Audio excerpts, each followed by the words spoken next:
Welcome to the Hudson Valley Disc Golf Podcast. We have Alex, Corey, Randy, and April Showers Tournament Director Jeff Wiechowski with us this week. I think we're done with Team Challenge, so I have a question I've been wanting to ask for months now, but we've been too busy with Team Challenge. Corey, have you tried that chicken and waffle sandwich at Stewart's yet? I haven't, but Dan, did I just see something about that not too long ago? Like just scrolling around on Facebook. I don't think I saw it in store, but sounds overpriced. Sounds nasty, to be honest with you. Oh, I'm sure it's oh my God. Could you imagine starting your morning on whatever tournament with a Stewart's coffee and a chicken and waffle sandwich hot out of the microwave or whatever they use to heat up the food? That's the thing, because I've had burgers there. Like if I'm running to Dubs or something and I need something quick, I'll have one of those burgers, and you could tell it's been microwaved multiple times. But I generally stay away from the burgers. If I'm going to get a lunch type sandwich, I usually go for like the chicken sandwich. I got a breakfast sandwich and a lunch sandwich there. What did you get? For April Showers. Just sausage, egg, and cheese or something like that. And then I got an Italian sandwich that actually was pretty damn good. That was it. That Stewart's up near Galway on the way to Heiser Creek, that place had some stuff because I got my typical sausage, egg, and cheese on a bagel, but these guys had it on a cinnamon raisin bagel, not just a normal plain bagel. Dang. Or everything bagel is the other one that you always see all the time, but sometimes I don't want all that mess of the seeds falling down all over the place. While you're driving. Instead, you got a cinnamon raisin sticky fingers all over the wheel. Amazing. Yeah, at mine they usually have the bit of sausage and egg in a soft taco shell. Like a burrito. Yeah, but it's basically folded over like a taco. It's not wrapped or anything. When you eat them, and they're always like wet. Mm-hmm. Like that's what I was gonna say. Absolutely, like so humid. So they're like wet. Those are go-tos for McDonald's for me, man. That's kind of my they're not go-to. wet at McDonald's. No, usually they're so hot they've been like in a nuclear reactor or something. You know they've been in some sort of steam microwave.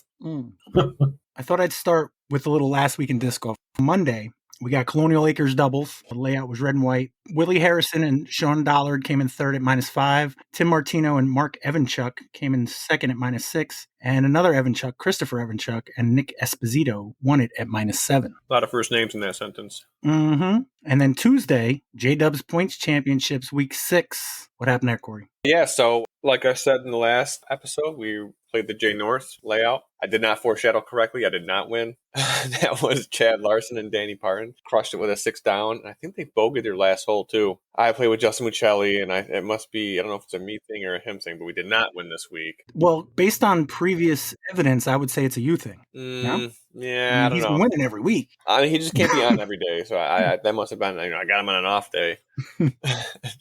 So you and he tied for second with Brian Monahan and Brian Bickersmith at -5. Yeah, half a camel case, Corey. I don't know if there was really anything notable to mention. Anybody hit the birdie bank? There was no birdie bank hit, which they were some tough holes. 12, 17, and 24 are basically bonus birdies, even in doubles. And the only other hole was hole 25, which is kind of an easy birdie. But I'm not surprised that no one hit it. Have you mentioned before, how do you determine the birdie bank hole? So when I decide what layout we're going to pick, I order the holes like 1 through 18 because, none of the layouts really go numerically 1 through 18. And then I pull up random.org and I say, give me a number between 1 and 18. And the first one is the first birdie bank hole.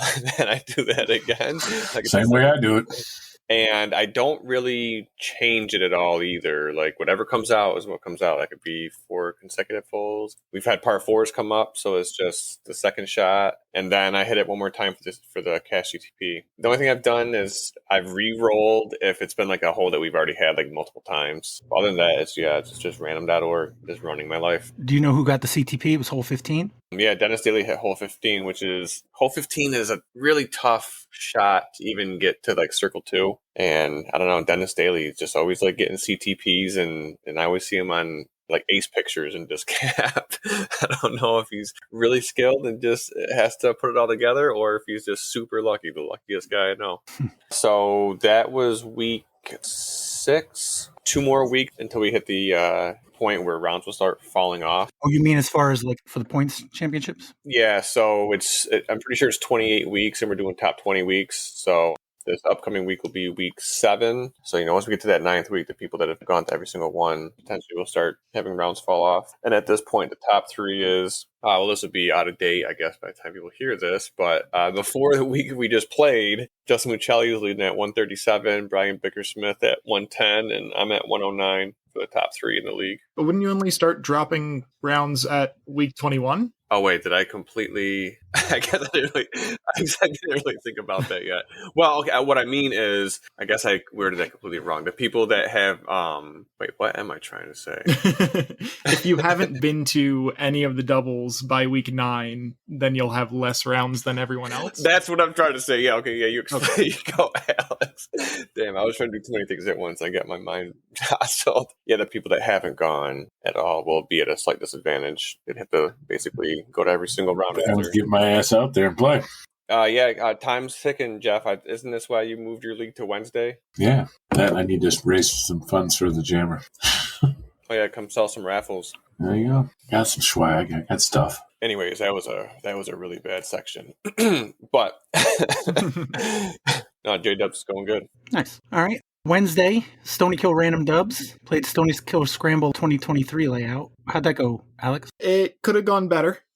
Yeah, we're going to be playing that Stony Kill Scramble 2023 layout until we get holes 1 and 2 cleaned up, which theoretically should be this coming Saturday, that being May 4th, I Love My Park Day. There should be a bunch of people out there at Stony Kill, at, all sorts of other places. So keep an eye out in case your local course or one that you want to see, developed has a work day. But the event itself, I was paired up with Andrew Durrell and dragged him down very far.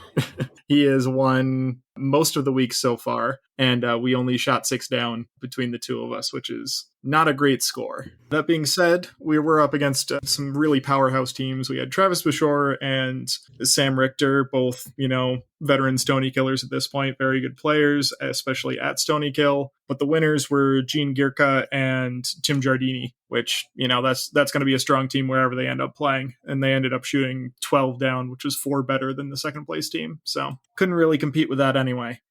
I did manage to steal the CTP on the very last hole we played, which was hole 8. So that's always nice. Heck yeah. Also on Wednesday is Shen Creek Dubs. How'd that go, Jeff? Really well. It finally didn't rain. It rained the first 3 weeks at least. Finally didn't rain, but yes, we had 14 people showed up. We had 6 of my. I opted out because my back has been giving me problems. It's also the reason I wasn't playing at April Showers, even though I was signed up until the last possible second. Anthony Stamboli hit an ace on hole 7 for a whole $41. Heck yeah. Tucker Kozlowski and Jeremy Millian shot a 10 down and take the top prize. Birdie Bat got hit too. That's like everything cleared out. The ace putt got hit, Birdie Bat got hit. It was crazy. And you do the same thing? Yes, I do the same thing. Same random draw thing. I used to have chips for that. I actually have poker chips that are numbered 1 through, I think, 36 now because of J Park, but I've yet to use those. Same set of chips that I got that were marked to what you used to do pairings with prior to the digital world that COVID brought us. Now I can do everything online. Hole 2 was changed? Yeah, on New Disc, I created a new layout for that. So that new hole gets played on a regular basis kind of thing. I brought my practice basket out there. We drug it out to the hole. We actually used it. I'm going to do it again this Wednesday too. Or by the time we record this. Last one. We'll have done it again. Nobody here probably did. No, not yet. Not yet. It has gone from a 480-foot par 4, par 3, I should say, which I didn't change the par when I moved the tee back, but yeah, so now it's going to be a 540-foot par 4 with a slanted rollaway green that could potentially roll off of a 30-foot cliff if you let it. And the rollaway direction is off to the left. So all your right-hand, backhand up shots are going to tail off to the left kind of thing if they don't find the ground or the basket. And the early numbers look good. It looks like it's going to be a pretty tough. It's playing right now about a half a stroke over. But you removed the possibility of hitting someone on the bike path? A lot of it. The T-pad move did a lot of that, but yeah. You were throwing right down the damn path before. You had to wait for that entire stretch to open up. Yeah. Otherwise, you were throwing directly at some people. Unless you were left-handed or throwing a sidearm down there. And the sidearm wasn't as open on the original tee. But it seems to be a really popular throw now for the new location because you want to land closer to that pathway. You do not want to be handcuffed down to the left side woods. The shot to get there is really tough from that point. So that'll be interesting. Then I think I'm going to start contemplating the short tees for those holes.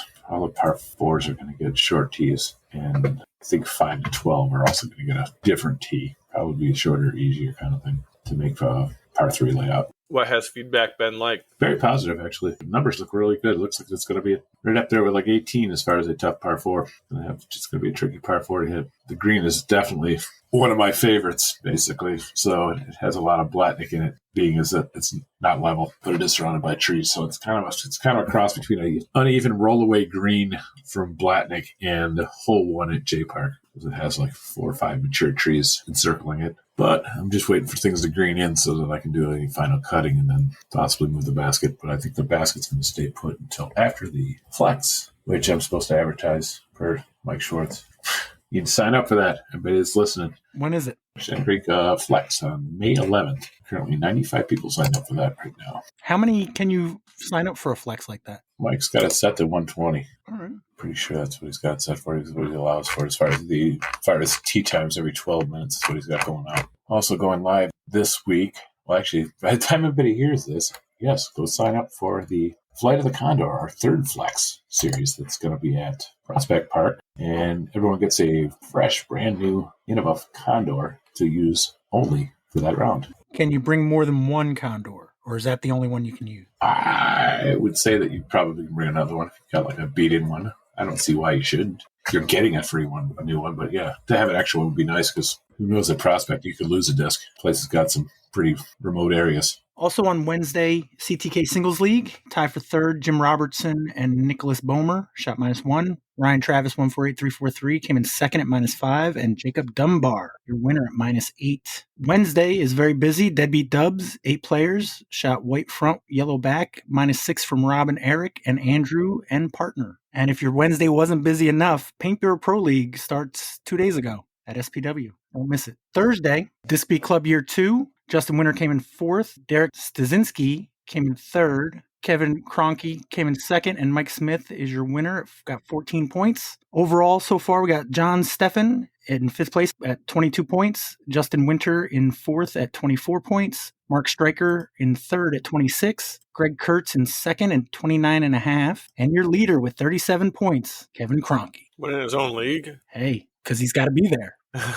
Moving on to Friday, Disc Golf Journey League. Did anybody here play this past Friday? Yes, I did. All right. How'd you do? Pretty good, actually. I took off work early to go play, basically. I'm like, if I'm going to take time off, I'm going to go do the La Sasso League. But I kind of had a feeling I was just going to get out of work to play a bad round because I wasn't really expecting it. We were playing J East, I believe, which was like the OG Woods layout. But it was cool. They had the tech disc out there, so you could measure your arm speed and your rotations and stuff. They had a little like a raffle at the end of the round, so you're able to get extra tickets for the raffle for the people who could throw the fastest in their division, which I have no idea what the results of was that. I know I got beat by Jason Lasasso, so that's all that really matters. But yeah, so me, Jason, and Dennis Daly, who I was talking about from J-Dubs, we played on a card together. I played really well. I actually think it was like a new personal best round for J East, which I guess it really isn't saying a whole lot, but I think it ended up being like a mid 970 rated round. So I had fun. It was fun hanging out with Jason and Dennis, have a good rated round. I got a Halo disc out of it. I grabbed a Savant from the, you get a free disc for signing up. They had a few Halos, so I grabbed a Savant. Weather was nice. Yeah. 977, that's a little higher than mid, but mid to upper. But as you know, everyone always talks about leagues are round killers. I guess I don't know what that would have rated at a tournament, but I'm guessing probably not too much higher. So it sounds to me like they are, but in certain circumstances. Yeah, small sample size. Yeah, looks like Mike Zancelli won the red division, and Mike Warner, which one I have no idea, but Mike Warner won the green division. That was like the Highland Mike Warner. Yeah. All right. Any idea what the layout is today? J North, actually. Oh yeah, right. That's what I was talking with somebody about plans for Friday, and I'm like, I have no idea, but I forgot that they're playing J North, so I might try to do that. Alex, you're not going to come to Disc Golf Journey League? I thought you only missed last week because you were at Welcome to the Jungle. Yeah, so I missed last week because of Welcome to the Jungle. This coming week is definitely a potential. Yeah, I'm trying to figure out my own schedule right now, and I got a million different things. I haven't been out to OK as much as I'd like to lately, which I was thinking this Friday might be a good day to get some work done there. But yeah, definitely a potential. It's always a fun time going to that league, so it'll probably be a game time decision for me. I was just trying to bait you into saying that there's no way you're coming to league if they're playing J North. I mean, that would definitely be a consideration.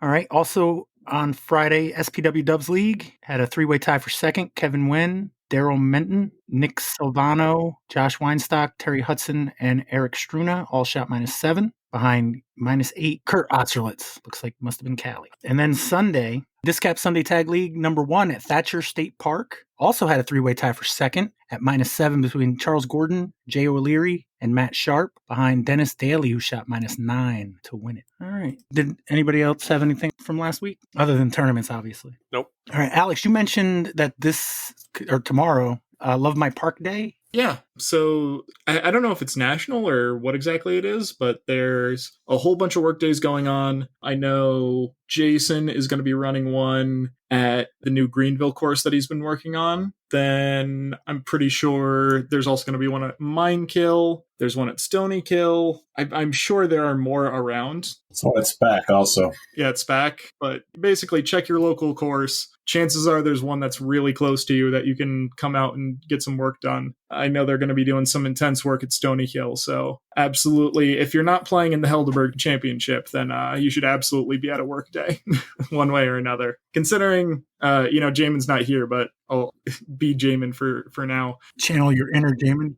Considering how much time you spend on any given golf course, you can put in, a couple hours of work or contribute a little bit financially or, even just making some cookies for the people who are going to be working or bringing out water or Gatorade or something like that. These people who work on these courses are volunteers and they spend a lot of time doing it. So it's really worth it to support them and make your disc golf course a better place one way or another. Absolutely. But not to be partial, but if you go to Greenville, they're doing work from 9 to 12, but then after they're going to be able to play test it for the first time. So which is always awesome. Yeah. You get to ask, course designers questions. You get to pick people's brains. Like, why did they set it up so that tree's right in the middle of your hyzer line? Or why did they try to, cut off this lane or open up this lane? And you get to give some feedback. You can point out like, hey, I don't like this because XYZ. And you can either get an explanation or maybe the person designing it will go like, oh, I didn't think of that. And they can adjust things. So that's always a good thing to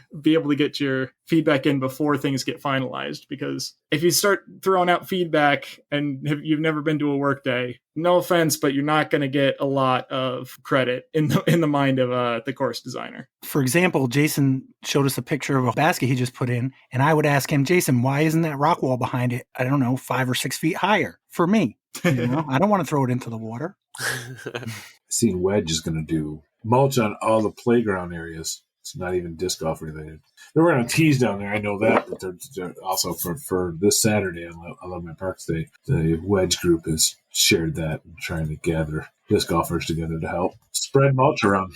I think it was Mark Bryan who said that they had a work day just for the park. It's like, hey, let's show the park that, we don't just care about the disc golf course. We want to do other things. So that's pretty cool. I like that. Hell yeah. I got Jamie Hume on hand for another year of helping teenagers out over in Malta for disc golf promo type thing, teaching class. Because I'm no good at teaching, and he's way better at teaching. I mean, he's literally a teacher, right? He's literally a teacher, yes, and so he can handle teenagers. I wonder if he talks to him about Roe v. Wade. I don't know if he talks to him. I don't think so.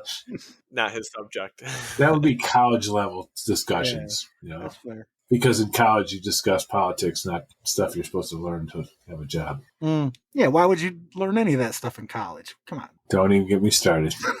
Anybody else got anything particular for this weekend? I Love My Park Day. Yeah, just the HelderBERG Championships going on. So that's what I'm going to be doing. Yeah, fundraiser for Dan Robbins, Danimally Animal for dogs and cats up in SPAC. When's that? It's this Sunday. Looks like Ryan Travis is starting a new league. Oh, excuse me. Ryan Travis, 148-343. Get it right. Which I added to his sponsorship sign at April Showers. He took a picture of it.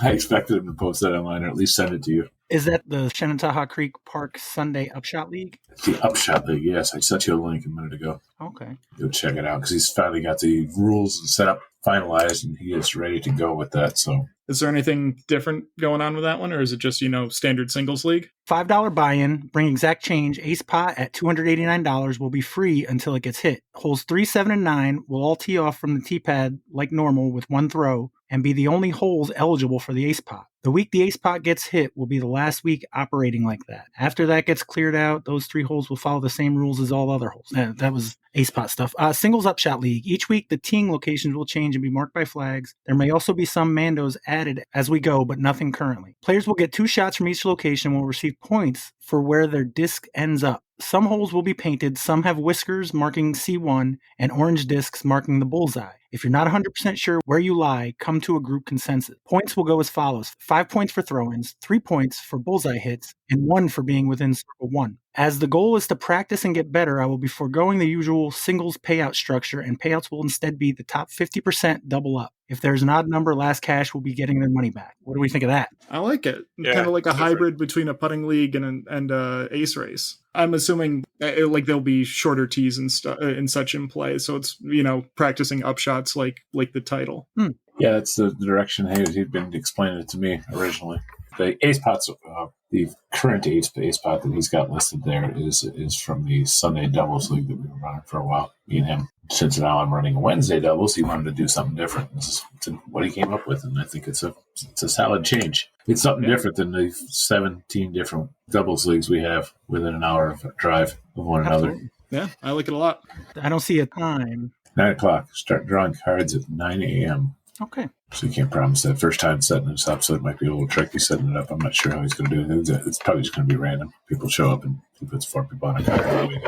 Yeah, it's one of those things. It's a new thing, so let him try it out and see how it works out. He'll have to adjust his rules and his setup as it goes. Yeah, I haven't been out there a while, but it looks like Friday he was out putting some whiskers down at some of the wooded holes. Which is funny because I don't think he can grow whiskers yet, right? Just on his upper lip. He's a mustache guy.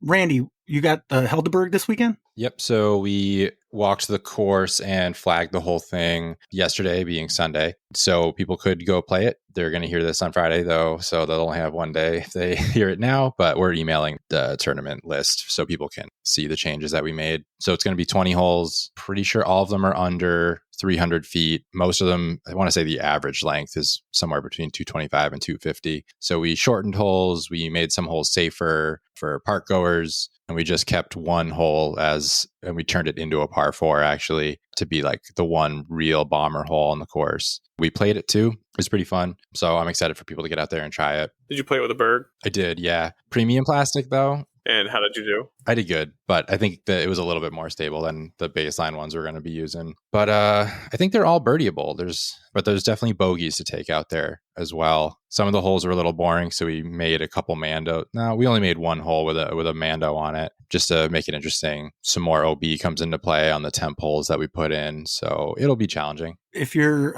listening to this on Friday morning, would it still be feasible to get in, or is it too late? So the registration's closed, but we have 72 discs. So if people drop, we can let people in. They'll just have to basically message us. I think we posted on Discap because we did have one person get injured and ask to drop. So we're hoping to fill that spot just so that we can let 72 people play. So yeah, there's a post on Discap that you could respond to if you wanted to get in. It says 72 out of 72 right now. Yeah, we didn't remove the player. It doesn't matter either way. Are there any chances to lose a disc? So we took hole 5 completely out because that's the hole where people hit trees and go off the cliff. So we put a temp hole in for hole 5, which is actually going to be one of the new holes when the course gets redesigned. So that was really convenient. Not that hole 5 is leaving. In the final updated design, hole 5 is still there, but for our tournament, we're getting rid of it. So yeah, we haven't exactly sorted out what we're going to do if people lose discs.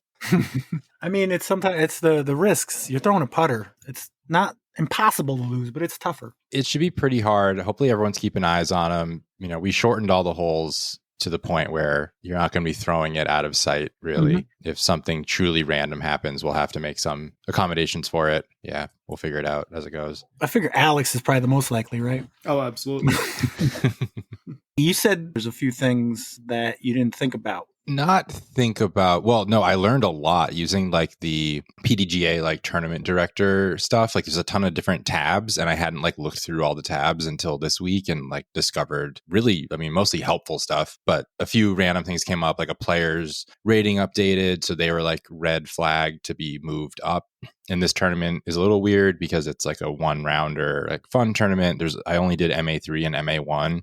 His rating went up to be smack dab in like MA2. So I had to move him up to MA1, and like there's really nothing I could do about it. So I'm glad I like just went through those tabs like a day ago instead of never finding those tabs. You're not going to name drop him? I couldn't tell you the name. I'm sorry. Well, good job, whoever that is. Good job for being forced to move out of MA3. I mean, good. Yeah, they're like 925. Like, good job. Yeah, no, exactly. Killing it. Yeah, but and I still got to make the trophies. That's gonna be fine. What is the cutoff where you have to move up? I don't know. For MA3 to MA2, I don't actually know the number. It's got to be like 8 something, because I think MA1 is 935, so then I think MA2 might be 900. I might be making this up. Anybody? I'm looking. MA3 is under 900. MA2 is under 935. Cool. So I actually remembered them. You think that me as a TV would have that memorized? Yeah. I mean, the app takes care of it for you. Like, it flags people that are in the wrong division. So pretty nice. It's all on one fancy chart. You just got to know how to Google it. Nice. All right. Also on Saturday, reserve women's spots for Mindkill Disc Golf Championships. The pros will close this Saturday. Yeah, there's positions reserved for female players. So the waitlist will take those spots after Saturday. Okay. Jamin's not here. So, Alex, you played Welcome to the Jungle? We don't have to talk about that too much. I did play Welcome to the Jungle, and I did not do well. You mean the East Coast Metal Roofing presents Welcome to the Jungle 9? Yes, that is exactly what I'm referring to. Tournament director Bob Kolchuk. What division did you play? So I played MA1, and did not play up to the caliber of my normal play. Had you played this course before? I had played neither of the courses before. So there's you played Coggeshall Park on Friday, then you went to Meadowbrook Orchards on Saturday, and then back to Coggeshall on Sunday. When did you get there? I got there Thursday afternoon. I met Kyle Hirsch for a practice round at Coggeshall because, as Randy had recommended, that was the one to practice if I only had time to do one. Okay. So played that, and I felt okay about it. You know, it's very much not my style of golf. A lot of tight lines, a lot of turnover backhands, a lot of, forehands and things of that nature, which, would definitely not say is my strengths. I want big open hyzers in a field. Yeah, if I was playing to my strengths, that's where I'd go. But, it was an interesting course. It's always good to get out to some of these courses that are a little bit further away, because the design decisions that people make are different than the ones that I would make, or the ones that you see a bit more locally. But yeah, it was an interesting course, but I didn't expect to do great on it. I think we were looking at previous years, and I think even par was like 960, 970 rated. So I went in thinking, if I'm +5, it'll probably be okay. I'd like to be, +3, +2. And then, of course, my first round, I shot +11. So really not feeling good at that point. Well, if you added up all those numbers you just said, then you get close. Yeah. Backing up a little bit, I was in an Airbnb with Kyle, with Jamin, with Tim Giardini, and we picked up John J.P. Hafner. He was staying with us as well. So a good set of people to be with. They were all playing pro divisions. Tim was playing MP50. I was the only one playing an AM division of that group. Everybody else was playing MPO. So how was the players pack? Players pack was not bad. 2 discs, one of those drawstring bags, which, is fine. A towel and an umbrella and a shirt. So all in all, not too bad. Jamin had said something about trying to play 2 practice rounds. Do you know if he was able to do that? Ish. He got in relatively late on Thursday and was able to play the front 9 of Cogs and then walk the rest of it. So he had, an idea of what he was going to be doing there. And then he was talking about getting up early on Friday, it would have been, and heading out to Meadowbrook and playing a practice round there. And since I also hadn't played Meadowbrook, I tagged along for that one. It's significantly different, Meadowbrook versus Coggeshall. There are still wooded holes at Meadowbrook, but there's a lot more open shots, a lot more bomber shots. So I was really looking forward to playing that one. How do you like hole 18's green at Meadowbrook? I mean, I had no problems with it. I had a tap in birdie. That's the one. That's the one with the baskets on the tractor, right? Yeah. It was, interesting and cool. And if I had a 20 to 25 footer or farther, I probably would have liked it a lot less. But I was leaning on a tire, so I didn't have any problems. And the OB surrounds it. I'm pretty sure when I played there in the last tournament, either me or somebody on my card like skipped off the seat of the tractor and like landed just OB. The story that was circulating was someone was like on top of the tractor to the point where they could sit down and play their lie that way. Like sit in the actual tractor seat. But yeah. So going into round 2, I was, bottom card of MA1, and I see that I'm on a threesome, which is not, I enjoy playing 3-person cards. I like to play very quickly. The issue that I was worried about was if we're on a 3-person card, the card ahead of us is not a 3-person card. So we're probably gonna catch up to them pretty quickly. There was a 20-minute gap between those tee times, and we shot through it. Like that gap was basically nothing. I have a feeling the card ahead of us was also getting stuck behind the people ahead of them. But yeah, by hole 6, we were waiting 5-10 minutes on each hole. The worst. Yeah, that's always awkward. And I wasn't playing as well as I wanted to. I had to put a bunch of extra pressure on myself because I had done so poorly at Cogsall. I'm like, this is the style of golf I want to be playing. I got to do really well. And, on some of the holes, I played very well. And on other holes, I had a 40-foot putt and then 3-putted. So, it's sort of how it goes sometimes. So it sounds like you had a pretty rough weekend. Would you do this tournament again? If it was 2 rounds at Meadowbrook, I'd do it. If it's 2 rounds at Cogsall again, I don't think I'd go for it. Yeah, Cogs is very much not what I'd like to be playing. I recognize that these are skills that I need to be working on, but it's a very challenging course, and it's really easy to get off into the weeds and start getting down on yourself. So the mental game, I think Jamin might have said it before, was something to the effect of, it's going to be a very tough tournament for your mental game. And it was, for sure. I did get to work on some of the things we talked about before with backups. And, if you're in a rain delay or if you're in a backup, how are you keeping yourself focused or not focused, rather, which is what Jamin was saying. So I got to put that into practice a bit, and I think I did better. But yeah, still a lot to work on there. Looks like Tim Giardini came in 5th in that mixed pro 50-plus division. Yeah, so that's a pretty good lead into that last round. So the age-protected divisions goes out before most of the other divisions. So Tim was always the first one out of the Airbnb that we were staying at. So we would, keep track of his scores and how he was doing as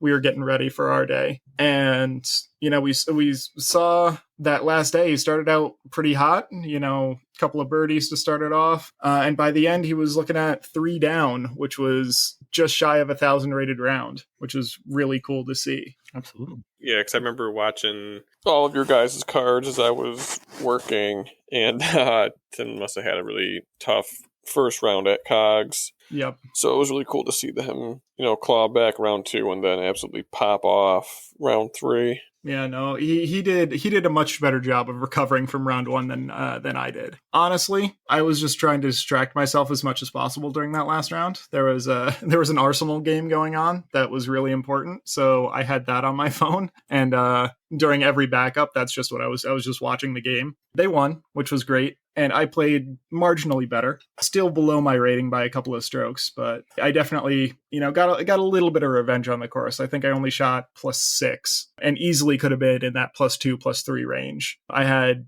a couple of, 40 footers for birdie that turned into bogeys just because I, was going for it. It was the end of a tournament, sailed it long, missed the comebacker. Yeah, you're beyond that point of, let me just play smart golf. Yep. I wasn't playing for anything. There was no chance of jumping up and taking any of the cash spots. So I'm just like, we're just going to do this. We're going to get through this as quickly as possible. So 3 rounds that were very subpar. Hopefully the first one gets dropped from my rating because it's, so far out of the standard deviation. But yeah, it happens. And, it's the first big event of the year, first tee time event of the year. A lot of time to make up for it. And it looks like Kyle and Jamin both finished in the cash. Yeah, they both played very well, which was awesome. JP, John Hafner, shot well on day 1 and pretty well on day 3, but struggled on day 2. He shot a +5, I think, or +3, somewhere in that range.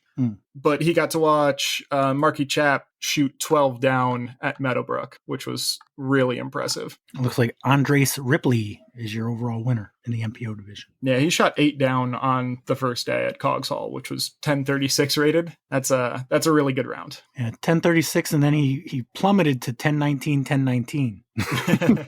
All right. It's in Fitchburg, Massachusetts. Randy, are you familiar? Fitchburg? I've been there. I've played Welcome to the Jungle before, but no, Fitchburg is like the opposite direction of Cape Cod, pretty much. Okay. It's such a small state. I assume everybody's neighbors.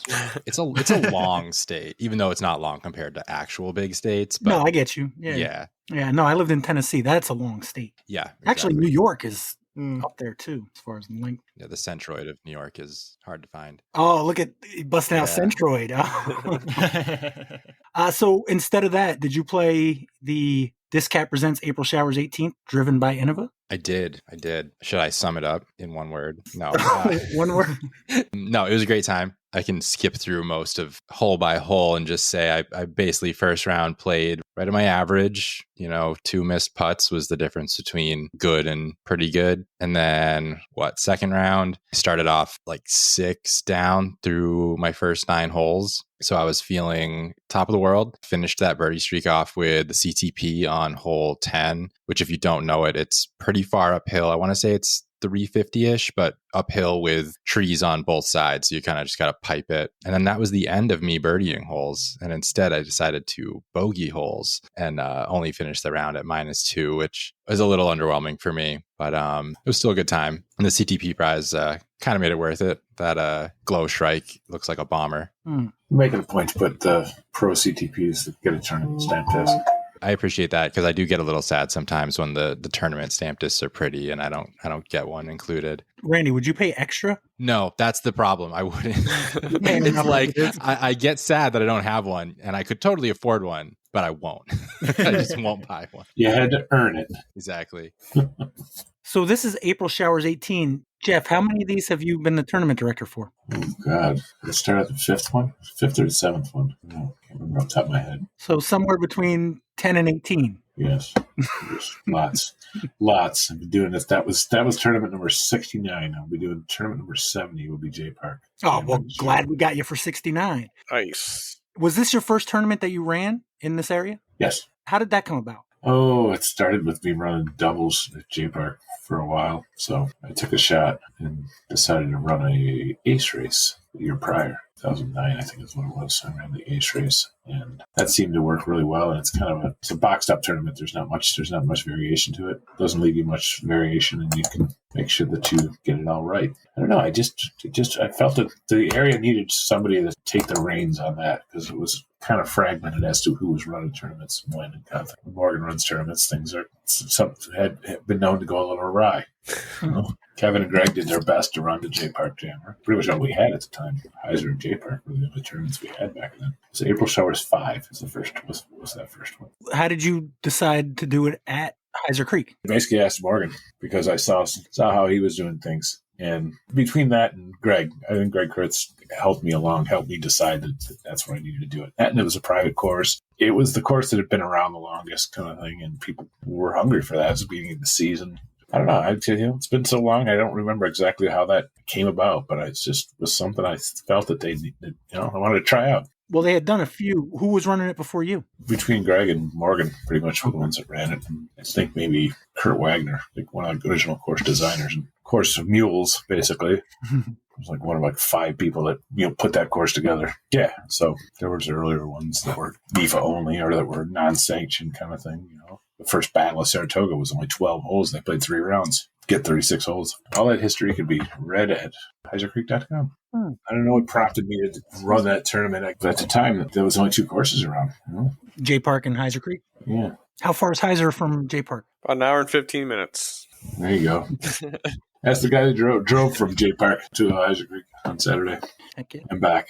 Speaking of which, that was one hell of a battle. While I was trying not to get hit by you guys, out on hole 12, I was watching the scores at the same time, watching you two battle it out. As you came by the last time, by on 12, the score was pretty much tied up, basically. And you came back by on 17, and I was like, oh, great, man, this is the last hole. So I watched everyone drive on their last hole and busted ass down hole 17, caught up with you guys so that I could watch hole 18 go down. I was contemplating videotaping it, but I thought maybe you or Tucker saw that it might affect, add a little more pressure to those already pressure cooker you guys were standing on right then and there when you were tied going to that last hole. That's probably what I needed. So you failed me. It's your fault. No. Tucker put the challenge up by putting one underneath the basket, basically. He threw it low. He wasn't going for the ace run. You were like balls out. I'm going for the ace run. You blew by. Almost blew right over the top of it, basically. You played this event last year, Corey, correct? Yeah, I'm pretty sure I did. How'd you do last year? I feel like I came in 4th or something. Oh, wait. No, I came in 2nd. That was the Battles Tour. Yeah, last year was when I kind of popped off second round and clawed myself back. And yeah, it was Tucker, me, and Kyle Hirsch in a 3-way tie going to the last hole. And that was when the tomahawk shot heard around the Albany area video was created of me trying to throw a tomahawk after Kyle did it. And it did not go nearly as well for me. Well, tell us about this year, your redemption story.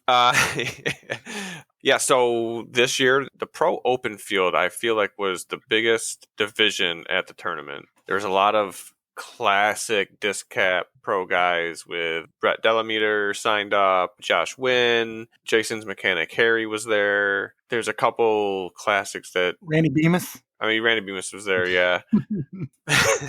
The youngster, Ethan Hatters was there. Hatters, yeah, a bunch of classics. So going into the tournament, I mean, those are some heavy hitting names for local.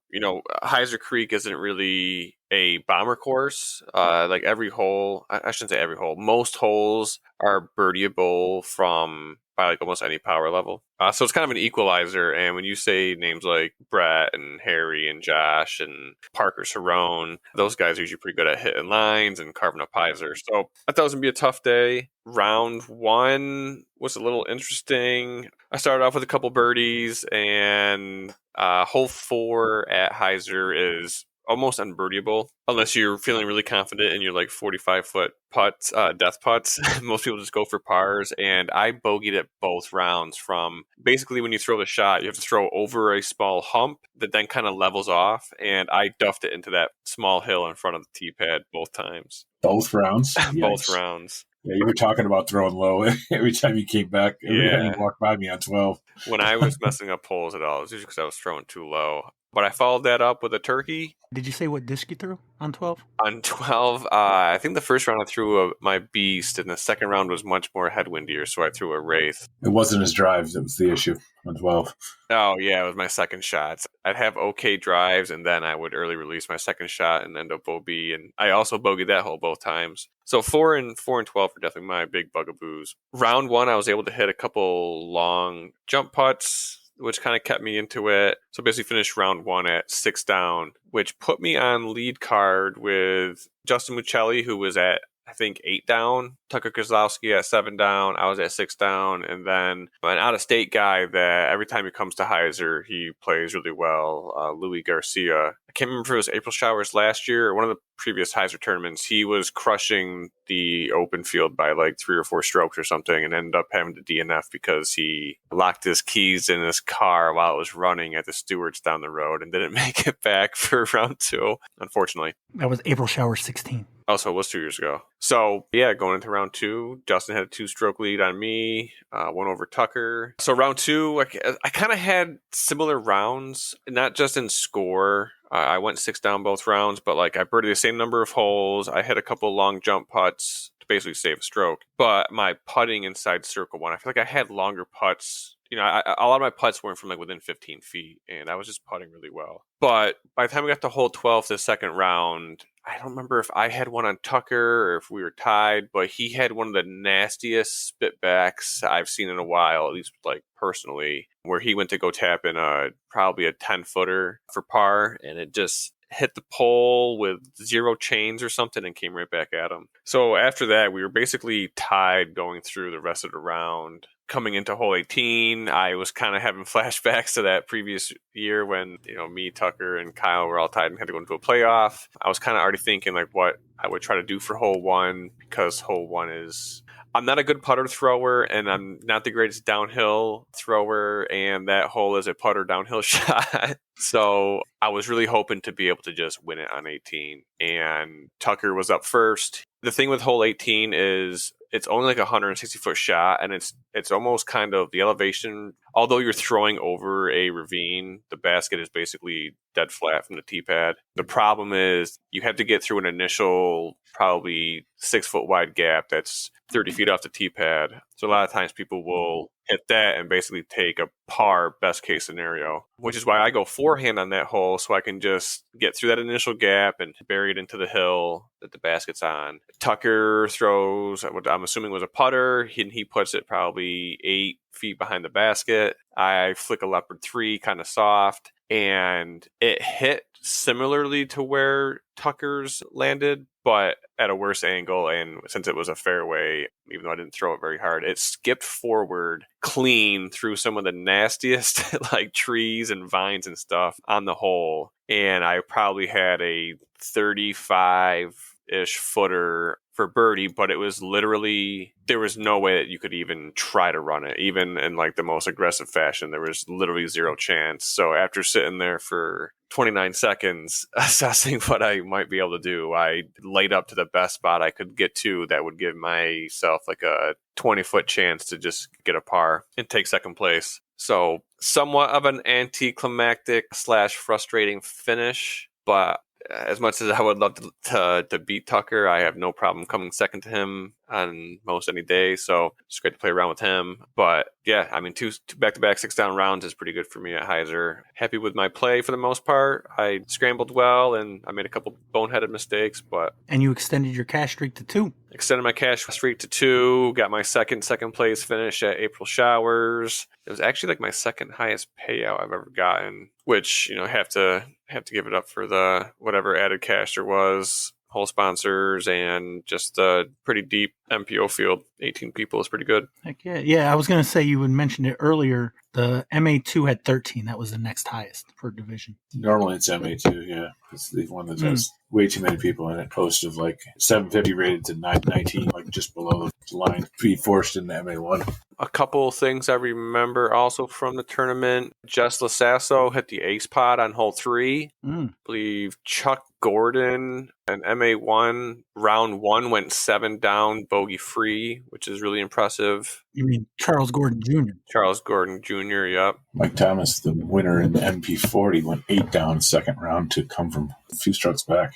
It's like 3 strokes down going in the second round. Nice. Caitlin Clay won FPO. Ryan Travis 148.343, third place, MA2. Round 1, he put his second shot on 16 into the creek for a circle 4 birdie.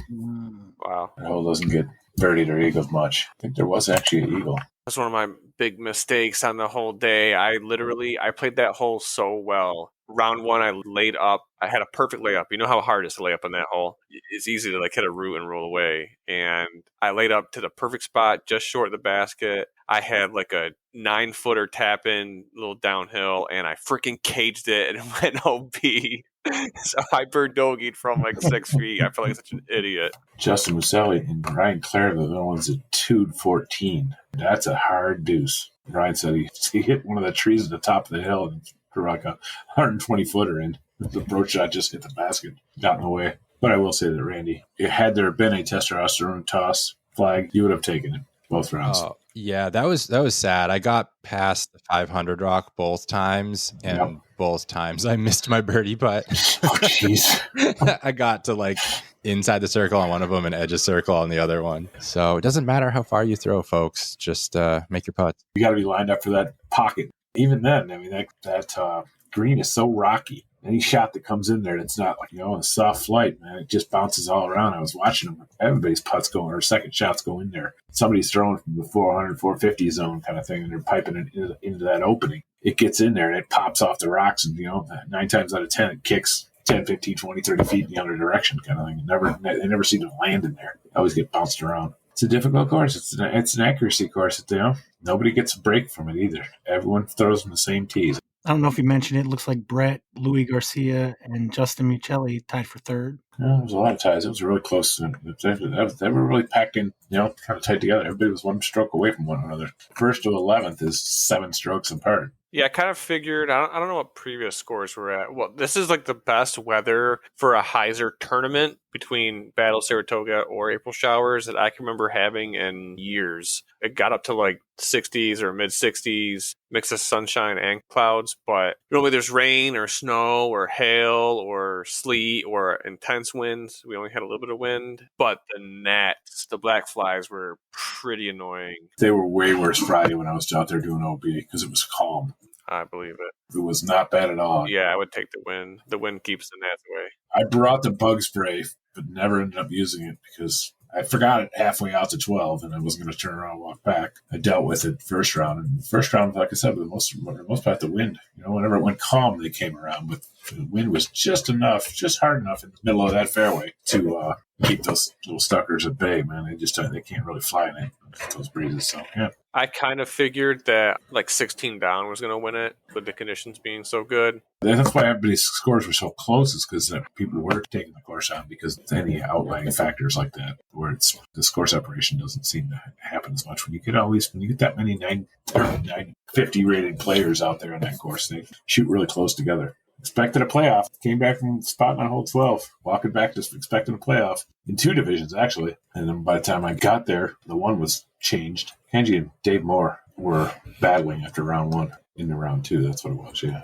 I was so keyed in on your battle that I stopped watching his battle. And it turns out that middle of Kenji's round, what the hell in a handbasket. There was a new cookie release at April Showers. What was that? Caramel apple oatmeal. Oh, hell yeah. I had like 8 of those.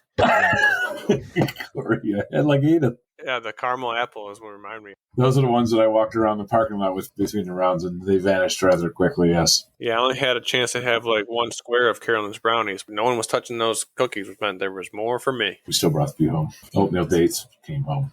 She made a whole ton of those. People were leaving. She's offered them, you got Ziploc bags there. Got to have cookies for the ride home, Yep. A little fuel for the ride home. Something to soak up your tears from Heiser Creek taking your lunch money. Because sometimes it does, That's one of the main reasons that I keep doing this as far as running tournaments is to listen to all that, It was bummed I didn't get to play this one because I was kind of really looking forward to it. But every time somebody walks by when I'm sitting on 12 and 17, I got 2 sets of cards coming at me at all times kind of thing. And everyone's got a story to tell, especially the cards coming off 17. They got the story. The story of 16 is still fresh in their mind kind of thing, Good for your guys' stories and how your round went. Just the excitement of you guys trying to beat one hole or, you focus on one or 2 holes at Heiser Creek and 2 other holes get you, Like Corey said, 4 and 12 got his goat both rounds kind of thing. And I had that happen to me before, 16 and 12 to 2 that it got my goat one year, and then I focused on them the next year and buried them both or something like I did like 6 strokes better than the previous year on those, but then hole 5 took my lunch money totally. I threw OB on 1 both rounds kind of thing or something like that. It's like as soon as you focus on 1 or 2 holes that are problem holes at that course, if you don't focus on all of them, one will get away from you. There's so many chances just to kick off, and just once you're off the fairway in that course, you're scrambling, and it's a really tough scramble. You got to be really good at it, or you just got to get a really lucky break. But because if you get off those fairways, it's deep back there, thick, which is kind of unusual for a course being that old. You'd think that this side, the rough, would get beat in over the course of years like other courses, but this Morgan's place is thick, and it's always going to be. I think I'd have to say that Jeff has just encapsulated the whole point of this podcast in what he just said. Because I used to play Beacon all the time, and you're just playing these rounds, and these people are telling these stories. And then I'm like, what happens to them stories? I mean, they get told, but I thought I'm like a historian type, get them on tape. Most definitely. It's kind of like what I go through with every time I'm sitting there when I'm finalizing the tournament, and then I write my little Facebook blurb at the end of it. And that takes a lot of time. It takes a lot for me to type a lot of it. I go through and I read it again, and I retype some of it.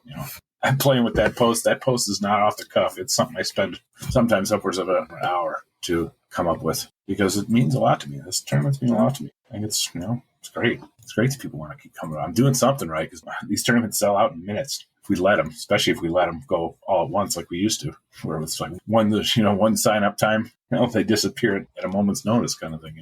That's my real gauge of how I'm doing it's people coming back, especially from away, not just the locals. I mean, Yeah. the locals all know me and they all want to play their courses in a tournament fashion. Kind of thing, that's the easy part, is getting locals to sign up. It's getting people from out of town. It's getting people like Lou Garcia to show up year after year. Lasso and Steve Brinster to play the Jammer, that kind of thing. So that's just cool shit. Yeah. Enjoy doing it that way. I think after I stop playing, I think I'm going to still run tournaments. That's going to be something I do for a long time. Like, Carolyn, wheel me to the pavilion. I got to go to Players Beach. Something like that, but yeah.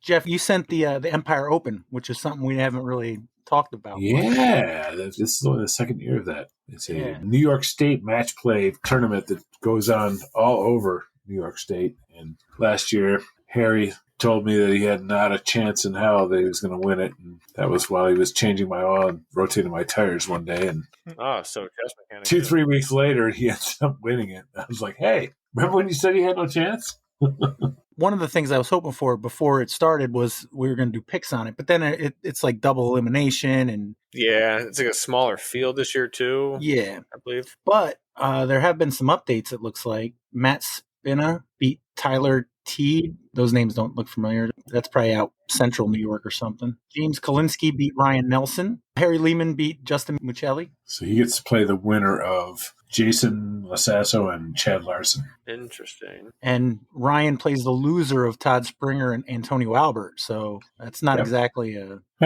easy match. All right, yeah, so that looks like the only ones that have happened so far, but it's probably going to be a slow burn since there's so few involved. Yeah, there's no set dates kind of thing. You've got a week or two or a month or something like that to play the match kind of thing. And it's all regional, so it'll be a minute till that goes out. That'll be all throughout the summer. We'll be able to report on that over. Yeah. Add that to your list of things to add to the podcast. Absolutely. All right. Well, so that's the Empire Open. The only other thing I had was SkipAce. We don't have to talk about that one either. Yeah, we can skip that. Don't worry.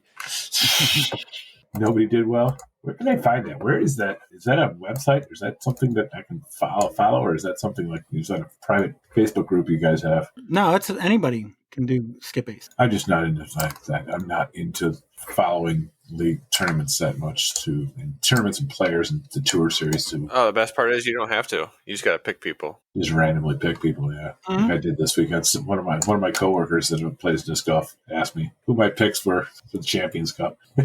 I blurted out Missy and Ricky, and they both tanked. So it's like, well, Ricky did okay. Yeah, I immediately ruined their chances of winning as soon as I picked them. Yeah, shout out to my team Innovac ladies, FPO ladies, man. 1, 2, 3 Champions Cup. Evelina Salonen takes down her second major. Good to see her putting woes go away.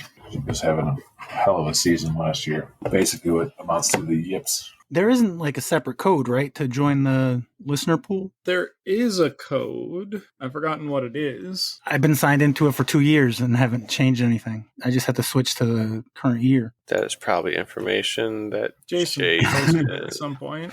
Or it's got to be on like the Hudson Valley Disc Golf page. 9FKF. There you go. But I guess we're talking about Champions Cup. It was definitely an interesting one to watch, at least. I didn't watch much of the FPO live coverage. I watched the final round, but Casey White was kind of for a moment like a favorite to win the tournament. They had that crazy weather delay situation where it just kept pushing on the rounds back. So I think a lot of pros had to play. They were only able to play a few holes before they canceled a round. They had to come in the morning and finish up their round. The winner, Andrew Presnell, kind of mentioned how that kind of helped him as bring himself up the leaderboard and eventually win. So far, every tournament that has been on Disc Golf Network or all these big tournaments have been really interesting to watch, especially like the final rounds. They've been like tight battles, and to see Andrew Presnell finally win a big tournament is pretty cool. It would have been really cool if Casey White was able to pull it off. It kind of sucked to see how fast he collapsed after he started having his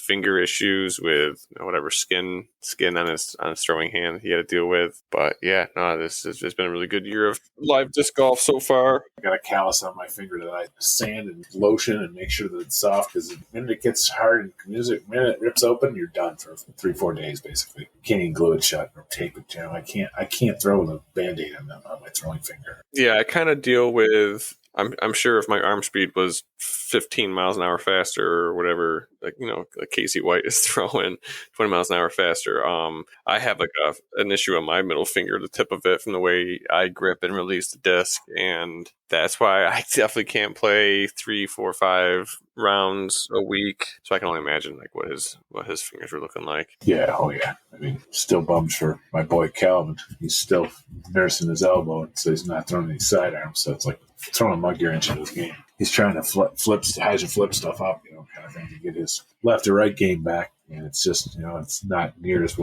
what he needs it to be. Not near a good enough replacement for his forehand throws. Looks like he had 42 people. Randy Bobandy, 33rd place, with Alex at 31st, behind Kat Bemis. Mm-hmm. Brandon Klein, 27th. Brandon S. Klein. Lefty Flick, 21-26. Jason Lasasso Star, 24th. Austin Swart out. Blaine Iron Dies Mendraza came in 20th. Not bad, Pat. It's pretty good. I'll take it. Highland Mike Warner in 17th. Brian Heller, 16th. Jamin, 15th. Ryan Travis, 148.343 in 14th. Sparky Spalding in 12th. Kate Disks also tied at 12th. Sean Partee in 11th. Ivan Marmota in 10th. Kyle Hirsch in 9th. Corey Cook in 8th. Ooh, I didn't notice that. Damn, he was talking a lot of smack. For a guy who lost by 6 points. Hell yeah. Jaws in 7th. Turtles in Your Face, 6th place. Rob Weiss to the Mississippi in 5th. Yeah, he got me. Zach McDonald in 4th. Vicker Smith in 3rd. Nice comeback. Jason's Mechanic still usually in that 2nd place, I think. Man, I asked him about this during our round at Heiser Creek, round 1. Like, what is he doing with these picks? And unfortunately, I don't remember what he told me, but he definitely acknowledged that he's kind of been crushing it in the picks so far this year. But your winner, Ryan Nelson, he usually does pretty good, but I haven't seen him in first in a while. Yeah, good for Ryan. He needed one. Actually, no, he didn't. He's beating me. He did not need that. You guys ready for a quiz? Hells yeah. Let's do it. All right. Jeff, who's your partner? Go with Corey. Go with J Park. Dude, I was gonna rip you a new one if you picked a Stony Killer. It's J Park versus Stony Killer? Most definitely.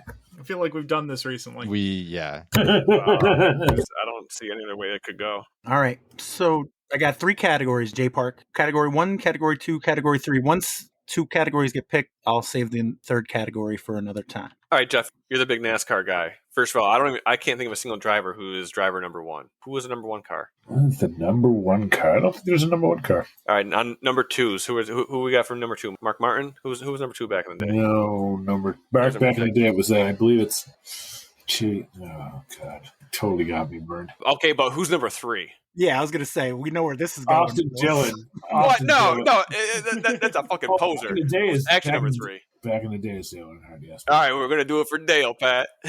Do it for Dale. Number 3. Oh, wait, were we even asked to pick a category? Yeah. I thought maybe we just stole it from Randy and Alex. Question 1, Category 3. First released in 2001, in what video game do you play as Master Chief against the Covenant? First released in 2001, in what video game do you play as Master Chief against the Covenant? That is Halo. I'll go with that because I don't play video games at all.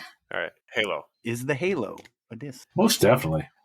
You think so? I know it is. I don't know exactly, but I'm just throwing yeah, it's a disc, Pat. Latitude 64, December 3rd, 2009. Nice. All right, Stony Killers. What do you got? 1, 2, or 3? Should we go 1? I have no preference. Randy, you got anything? No, let's go with the car that doesn't drive in NASCAR, number 1. All right, sounds good. All right. Question 1, Category 1. Out of the hippo, rhino, or croc, which one's common name has the most letters? Out of the hippo, rhino, or croc, which one's common name has the most letters? I mean, do I type them out? Okay, rhinoceros, hippopotamus, crocodile. I'm pretty sure it's hippopotamus. Pretty sure it's hippopotamus. I don't 15 want seconds. I feel like it's cheating if I write it down. So Right? I want to Yeah. go hippopotamus. Sounds good to me. Crocodile has 9 letters, rhinoceros 10, hippopotamus 12. Let's Yeah. go. Is the hippopotamus a disc? If there's a hippo, does that count? Yes. Do you know there's a hippo? No. Oh my god! I thought that was like it just seemed like then. a much more likely name for a disc than hippopotamus. Oh man, it's a good disc name. Hippopotamus is not. That's like a huge stamp, no matter how small you put it. Yeah, I feel like there must be a hippo. I want to go yes. Yeah, I feel good with yes. I'm sorry, no. Oh, Oh, god dang it. All right, J Park. Up 2-1. What category? 1 or 3? Jeff, I know if you're not going to know video games unless it's like Space Invaders or something or Pong, but I feel better with 3 than 1. Okay, go through. All right. Question 2, category 3. Who is the main character in the Gods of War video game franchise? He has issues with his dad, Zeus, and hasn't done right by his mom, Callisto. Who is the main character in the Gods of War video game franchise? He has issues with his dad, Zeus, and hasn't done right by his mom, Callisto. I already regret this decision because I don't fucking play God of War. God damn it. Oh, man. There's no way I can ask fucking Jeff for help on this one. Sounds like he's playing it right now. Still working on these picks. SkipAce, yep. You're fine. There's a limit on ratings, and I'm fucked there. Pat, read to me one more time. Who is the main character in the Gods of War video game franchise? He has issues with his dad, Zeus, and hasn't done right by his mom, Callisto. Jeff, do you know your mythology? Like, who could be a son of Zeus? Oh, God, there's a movie that I just watched recently that has him. Spit some names out. Give me something. I know Zeus was kind of a slut from what I remember. I'm pretty sure he had a lot of kids with a lot of different people. Son of Zeus. God, what was that movie we just saw? We can't bring Carolyn into this. Carolyn will know the answer, unlike her husband. Carolyn might know the answer, but right now she's busy working really hard. God damn it. Kratos? Yes, go with that. Is the Kratos? Yes! Where did you just pull that from?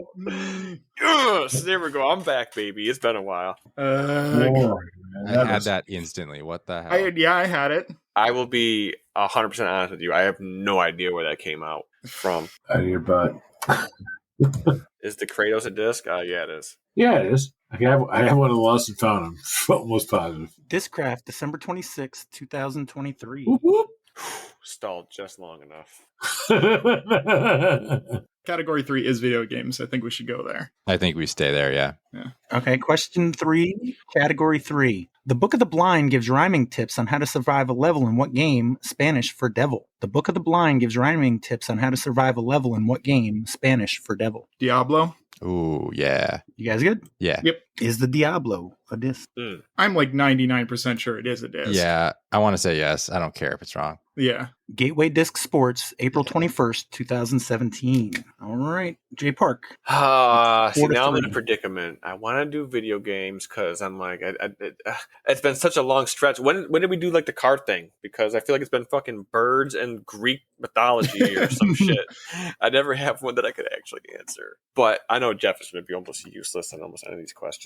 Oh, you probably could have got that one. Video games for 3, Pat. Question 4, category 3. In the second iteration of what Bungie game do you make your future fighting Gaul, leader of the Red Legion? In the second iteration of what Bungie game do you make your future fighting Gaul, leader of the Red Legion? Oh, damn it. I regret my decision again. Bungie. Fuck, what games do they make? We got to stick to a hard timer on this one. Otherwise, Corey will just come up with it. This one is time. even less of a stretch. Or even more of a stretch, I mean. One more time, Pat. In the second iteration of what Bungie game do you make your future fighting Gaul, leader of the Red Legion? About 30 seconds. The Red Legion in the second iteration of a Bungie game. Fuck, what does Bungie... I have no idea what's a Bungie game. I'm lost. I can probably Google this and not come up with the right answer. Destiny. You good with that, Jeff? I'm going to go with it because he just pulled it out of his ass, and usually he's right with that. Is the Destiny a disc? Oh, come on. Where? I don't play that I'm dog not shit game dealing either. with this. He knows this, and he's trolling me. No, I don't play Destiny. Destiny is a disc. Destiny Destiny 2 is a disc. came out as like a really shitty game. It's like every other top AAA game that's come out lately. So I played a little bit of Destiny, the first one, but not the second one. Destiny's a disc. I'm sure of it. It seems like a decent one. I would say yes. That's a lost and found disc I know I've seen. Give me a yes, Pat. West Side Golf Discs, February 25th, 2016. Stoney, what do you got? Keep it going. Yeah, let's go with 3. All right. Question 5, category 3. Referring to a false promise, the cake is a lie became a famous meme that sprang from what 2007 Valve game? Referring to a false promise, the cake is a lie became a famous meme that sprang from what 2007 Valve game? Portal. Yeah, it's Portal. You guys good? Yep. Yep. Is the Portal a disc? I don't know. I have no idea. I like it. It's a good disc name. It certainly seems like it should be a disc name. Let's go. Yes. Sure, works with me. I'm sorry, no. God. I would not have got. There's no way I would have got that one. Ugh. Isn't that the name of a brand? Isn't that a brand name? Isn't that like a manufacturer, like Dynamic? Portal discs. I don't know. Maybe it's a store. Maybe it's some online disc golf store that I'm freaking thinking of. It just sounds like go to the portal, get your best disc kind of thing. It seems like. I didn't realize you guys were such gamers. We're losing a Jeff right now. All right, J Park, you're up 6-4. What category would you like? 1 or 3? Is there only one more question in 3? Correct. Oh, damn. I would not have gotten that portal, but I would have surprised got the other ones. Corey, you're a gamer. You're a gamer. Go with it, man. Stick with it. I know, man. but those guys are gamers too, apparently. I've just gotten lucky. Let's close it out. Give us 3. All right. Final question, category 3. Question 6. In what classic video game would players compete while riding an ostrich or possibly a stork? In what classic video game would players compete while riding an ostrich or possibly a stork? You don't know this one. I got this one. This is one I actually have. What do you got, Jeff? Joust. You say joust? Joust, yes. Are you sure that you would ride such birds as ostriches? Yes, I am totally sure of this. What system was this for? The Commodore 64? No, this is upright video games. This is like arcade games. Oh, back in your day when they actually had arcades? Yes. Okay, joust? Yes. Is the joust a disc? God, I don't know if it's a disc. I almost don't know. Wow, I wouldn't have gotten that one either. Good thing I had Jeff on my team. Would you guys have gotten that? Yes, 100%. Oh my god. All right, no more video game. Is the joust a disc? That one seems kind of stupid. It just doesn't sound. I just don't see it on a disc. All right, in that case, I say we should say yes, it is a disc. Oh God! If we both voted no so confidently, that means that we're probably both wrong, and it's actually a disc. It hasn't worked at this point, but you want to go no or yes, Jeff? What are you feeling? All right, I'm going with you. I've been going with you the whole time. So it's a yes. You were confident that you just said no. But I meant yes, right? Okay, then no, it isn't a disc. It isn't a disc? No, it is not. It's not a disc, Pat. You are correct. Playing 40 chess right now. That was nuts. That was a ride. All right, Stoney, question 2, category 1. Which land mammal has the highest blood pressure? What the hell's a mammal? Corey's a manimal. Corey is a mammal. All right, so I'm a nerd, and this is a giraffe. Okay, makes sense to me. Yep. Is the giraffe a disc? Is the giraffe a disc? Hippo wasn't. Hippo was Feel not. like giraffe is a wild disc, but I'm not sure. That's more of a feeling than I have, so I'm happy with yes. Okay, go yes. I'm sorry, no. Oh, no. God. No. I would have guessed like chipmunk or something. I'm thinking that was a really old Innova disc that I don't remember or something. Anytime it's an animal, I just assume it's Innova. Yes, I know. Down with that. 8-5. J Park, question 3, category 1. The growth of skin covered with hair that hangs from what large deer's throat is called a bell? The growth of skin covered with hair that hangs from what large deer's throat is called a bell? Large deer. Elk? Ooh, I was going to say reindeer, but elk is a good one. That's a large deer. It's not a moose. Moose is not a deer. It's and I think bigger. the only other large deer I know are mule deer, but that has the word deer in it. So I feel like deer would not be the answer. Hippo and giraffe, though. Is there another deer-like animal that would be more likely to be found where hippos and giraffes are? Do you know where to find hippos and giraffes? Africa. There we go. What are those things that are always getting smoked by tigers and lions? Maybe just lions, not tigers. Just the lions part. Impala or gazelle. Ooh, gazelle. Saying gazelle sounds pretty good. Gazelle, and I know that's an Innova disc. Yep, because I don't know. Every picture I've seen of a elk didn't have like a growth on its neck. I say we go gazelle. Go with it. Run with it. What do you think, Stoney? Oh, I'm like pretty sure it's moose. I was going to say, are we sure it isn't a moose? It's moose. Yeah. I'm pretty sure. Sounds good to me. Is the moose a disc? Good steal. Good steal. Is the moose a disc? We've been wrong every time. Have we? Maybe not every time, but No, on the not animals. every time. But 3 out of 4 times. Yeah. I feel like it is. Let's overthink it. Yeah, classic. No, let's just say yes. Let's keep going yes. All right. Oh, no. I'm good with yes. You guys good? Yep. Yeah. Daredevil Discs, June 12th, 2006. You dirty rats. Yeah, it'd be funny if it was no. We in it. All right, Stoney, Your regular question All right. down 8-7 now. Category 1, please.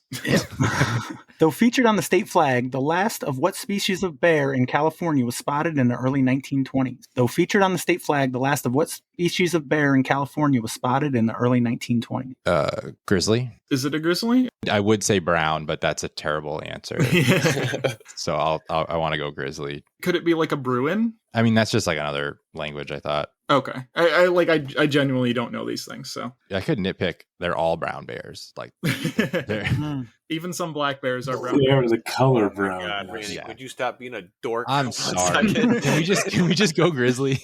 Grizzly sounds good. Is the grizzly a disc? Is the grizzly a disc? It certainly seems like one.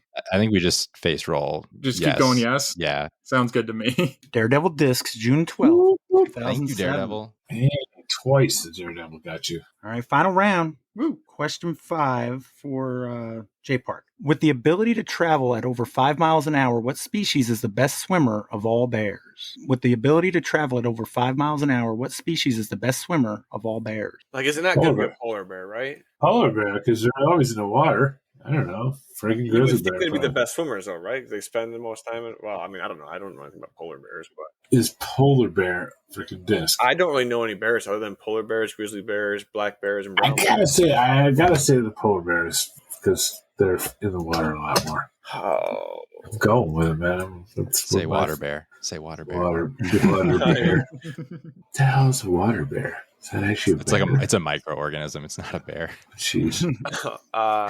Jeez. Now you're super nerd us, Randy. Yeah. Like are koala bears a bear? Like, or what are those other like panda bears? Koala's not a disc unless you count Tucker's disc. Tucker's disc. I mean, 2023 Hudson Valley Co-Player of the Year, Tucker Kozlowski. Nice. Yeah.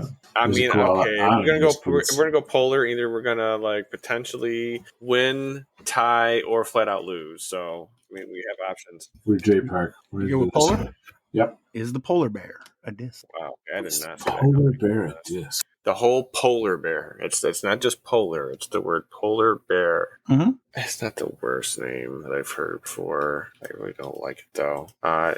Jeff, Probably a goddamn Daredevil disc again. Last freaking 2 have been freaking Daredevil discs, man. all right, what do we got here? We have a Enema champion. Looks like a There is no polar bear. There's not even a bear. Sidewinder. Okay, heads is yes, tails is no. It's not Polar a bear. it's not- Daredevil. It's a Daredevil. It's think gotta it be. is? I'm going all in because it's his third one in a You're row. gonna override the stuff with a disc. Third time's a charm because I don't have any discs handy. Okay, right all right, here. no, I'm with you. Yeah, Flip my phone. it's a disc, Pat. Isn't that how you open it? You flip it open? No, I don't have a flip phone. Jeez, Mike Schwartz has one though. Are you guys, so you're saying it is a disc? It's a disc. It's a Daredevil disc. I'm sure of it. just because. Daredevil Discs, June 12th. Yes. For 3 points.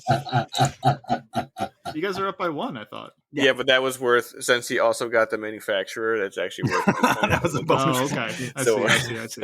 So, final question for the Stony Killers. Down 10-9.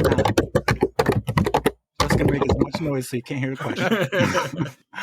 The Chinese call what native animal Da Jiang Mao, meaning great bear cat? The Chinese call what native animal Da Jiang Mao, meaning great bear cat? Great bear cat. So what about panda bears or red pandas? My thought was tiger. The hell's a tiger bear? Oh, It's a bear cat. Bear cat.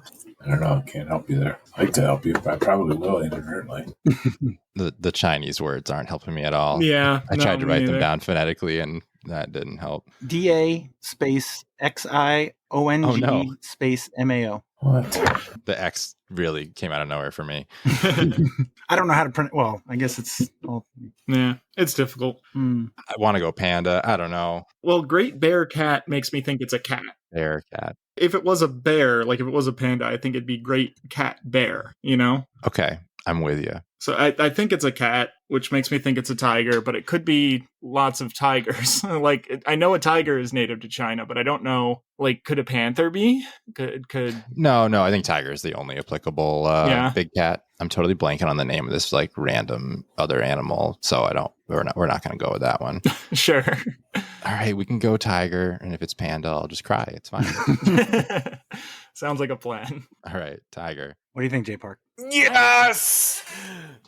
All right, Jeff, were you listening to the question, or were you trying to sell your fucking XDs? No, I'm not trying to sell my XDs. I just sent you a picture of how close my microphone is to my keyboard. It's what the hell? Tiger's fish thing. What the hell was it? Say the question one more time, Pat, and I'm pretty sure we'll just rifle an answer out, since I don't know if it really matters anymore. The Chinese call what native animal Da Jiang Mao, meaning great bear cat? Fisher cat, because it's fisher, swim. I don't know. Great, yeah, but it's a Chinese native animal. Chinese native animal. Great bear cat. Like, is it a cat that looks like a bear, or a bear that looks like a cat? Randy was going to be really pissed if it was panda when they went with whatever the hell they went with, a tiger. So I feel like we should just go panda. That way, if it is right, we can make him feel worse. Because he didn't go panda, we should go panda. Yeah. I like the sound of that. And Randy was really excited for all these animal questions. Isn't a panda a freaking Texas disc? What the hell is that freaking Texas name? Yeah, okay, so we're going to go panda, Pat. You know, panda's native to Texas. No. Fucking Nicolo Castro sponsored disc manufacturer. I can't think of the name of it. You guys go with panda? Panda. Yes, we're going panda. Is the panda? Whoop, whoop. I'm so sorry. Okay, I'll cry after the show. You had it, Alex, and you gave it away. I do that normally. Of course it's a disc. I still feel like it should have been a cat bear if it was a bear. They don't follow English What the hell's conventions. a cat bear? Yeah, but you're translating it. You should translate it the other way. Depends how good the translator was. I'll call China and tell them to fix it. Yeah. Let me just get China on the phone quick. They're They're already wrong listening. about their own language. Yeah, it's a disc, Pat. You guys agree? It's a disc? Yep. I'm sorry, no. Ah, No. darn. I'm still pissed Corey got Kratos and Destiny. Dude, those were Nothing. legit ass pulls. I will be 100% honest. I was shocked. Maybe Kratos was more of an ass pull because the most I've done is I've watched a couple streamers like their 10-minute video on Gods of War, and I'm like, yeah, this game was not for me. But I'll still like watch 10 minutes of it. Destiny was like, I mean, what else did Bungie play? The Kratos thing, I remember it from, God, I can't think of the movie even. Well, you didn't remember it fast enough. You made me do all the work. You had the J Park, J Dubs, JD. All right, so J Park with 11, Stony kills 9. Congratulations, J Park. At least Chatham won the best burger from time to time. Oh, that is true. That's true. We got something. If my overall standings are correct, that ties Corey with Alex and Jamin for the overall. Wow. Oh, we're back, baby. Somewhat helpful. And that's Jeff's second win. Oh. It's my only third time on the show, so I'm doing Not pretty too damn shabby, good. right? Thank you, Corey, Alex, Randy, and thanks for coming on again, Jeff. Hey, okay. Thanks for having me. Thanks, Thanks, Pat. Pat. Sweet up, let's go. Thanks, Pat.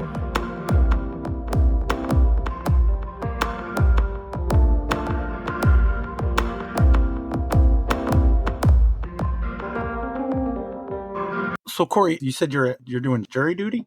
I am fulfilling my civilian duties and my rights as an American citizen by doing jury duty. Yep. Have you been selected, or are you still in that early? I am in it. Oh, wow. I got served the notice for my first time back when I was probably in my late, it was either 19 or 20 or whatever. I was in college still. And that was for trial jury. And I had made it through most of the process to the part to where you're in the fucking courtroom with 20 people and they start asking questions, interrogating the jurors. And when the judge got to me, I said he asked what I do. And I told him, no, I work full time. I go to college. And he's like, oh, you're still in school? What are you doing here? Get out of here. So then fast forward probably, I don't know if I ever got sent a letter between then and probably about 8 months ago. They were sending letters to my parents' house, which is Oneida County. And by then I had already been living in Albany County for 7 or 8 years. So I'm like, if these idiots are sending shit to my parents' house, then why is it on me to send it back to them? Like they should realize I've been a registered, I guess you could say registered voter, but also registered everything else in Albany for years and years and years. Well, eventually they found me at my current address, and they will hunt you down. Yeah, so I got to the point to where, and of course, like for as invasive into your like life as jury duty is, they literally make you call the night before you have to be there to see if you even have to go. Like, why can I give you more notice than that? And not that it's hard for me to like not go to work, but it's like, oh yeah, call the night before you have to be there to see if you have to show up. The last time I had it, I had to call, and I never even had to go down, but I had to call for like a week straight until I got some kind of notification. Yeah, no, this was like, it was Wednesday was the days, Tuesday is J-Dub, so like I have to call Tuesday after 5 to see if I have to show up Wednesday morning. So whatever. Yeah, I called. I had my number, and of course, there was like 125 people. My number was in there. I get to the next selection room. So there's 100 of us that were going to get picked randomly. They picked 23 people for grand jury duty. And I think by like 19 or 20, I still hadn't gotten picked yet. I think my number was 28. And like pick 20 of 23 was 27. I'm like, oh, there's no way that 28 comes up right after 27, right? The next 3 people, there's no way it's going to be 28, right? Literally the next person was 28, me. So they picked 27 and then right after that picked 28. Luckily, my job pays like my salary while I'm in jury duty, which is good because I don't think anything has changed. And maybe you or Jeff could correct me, but they only pay you $40 a day. The court system only pays you $40 a day if your work doesn't compensate you. How long has it been $40 for? Because shit has gotten a lot more expensive in that time frame to still only get paid $40. When I did it, I got sequestered for a week, and I did it. It had to be 20 years ago. Basically, they gave you $40 a day. We stayed in a hotel and we went to restaurants every night. So you got preferential treatment. Yeah. Well, like I said, I was sequestered, so I had to share a room with a dude, and then we had cops across the hall. So. Oh shit! You did some good stuff. But when I went back and they cut you a check or whatever, if I remember correctly, I went to my supervisor and I said, hey, because they were regularly paying me, they paid me the full, and I went to give him the check. He's like, I'll keep it. So they didn't even deduct it from anything. I got regular pay plus the $40 a day. I think it was about a week. Yeah. So grand jury duty in the county of Albany lasts 8 weeks. Oh wow! 1 day a week. Oh, it's grand jury. Grand jury duty. It's not like trial jury where you're deciding if someone's guilty or not. This is just, is there enough evidence to like basically be indicted or press the charges? Oh. So anyways, downtown Albany, where the courtroom is, it basically costs $18 to $21 a day to park on the street. And if you're only getting paid $40 a day, that's already half of it. Now, there is like a parking garage of the Hilton Hotel that is like on the same block. But even that, they only pay part of, like, there must be some agreement between the court system and the hotel that you get like a discounted rate in the parking garage, which still ends up being $10. So if you drive, because you don't take the bus or something else, it's going to cost you at least $10 of that $40 to even park for the day for the grand jury duty. I don't know. The whole $40 thing is kind of funny, even though it doesn't really apply to me. But I feel for the people that only get $40 a day to do that shit all day for 8 weeks. And you got to do it for 8 weeks? 8 weeks, yep. It's like, holy, and so you don't get every other Friday off for a few weeks. Oh, I still get my every other Friday off too. Yeah, I'm just and now that I'm in it, for as much as I was like hemming and hawing about doing it, it's almost kind of like a vacation day. Like I go into work later because usually I go into work at 7, but jury duty doesn't start that early, and a lot of times I get out early, so I work a shorter work day, and I get to like basically listen to some true crime bullshit in my area. It's like a live podcast. I just do a little bit extra work. It's Monday through Friday. Oh no, it's just Wednesday. No, it's just 1 day a week. Oh, it's 1 day a week. I'm sorry. Yeah, so I'll have to circle days. Okay, so it's basically you're going 8 times. Yep. Oh, okay. I mean, that's still a large commitment, but yeah. The biggest thing is Wednesdays are also Paint Bureau Pro Leagues. And, so now you get out early, right? Yeah, well, potentially. And Josh is using CTK and Wilcox this year. Still no shed. Yeah, it might be tough to make some of those longer ones depending on how long it goes, but we'll see.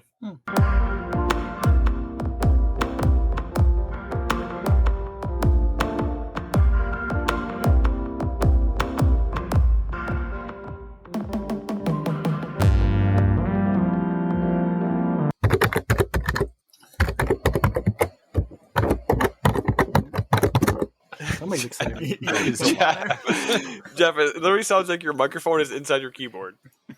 I know it's not, man. It's in here. I'm trying to log into SkipAce and I can't figure out the damn password I use. Oh, Got it. It's because he's using Nice. a typewriter. That's why he can't log in. Right, man. Thanks. Oh, guy, checking in, man. Guys. Jeff, is this how you sound on work meetings too? Like no one else has said anything before? Is this your work microphone? No, yes, actually, Teams. I have my Teams setting at the background noise set at the highest level so that it doesn't pick up shit. It still does. Okay. Still get grief about that. Okay, so it's not just us.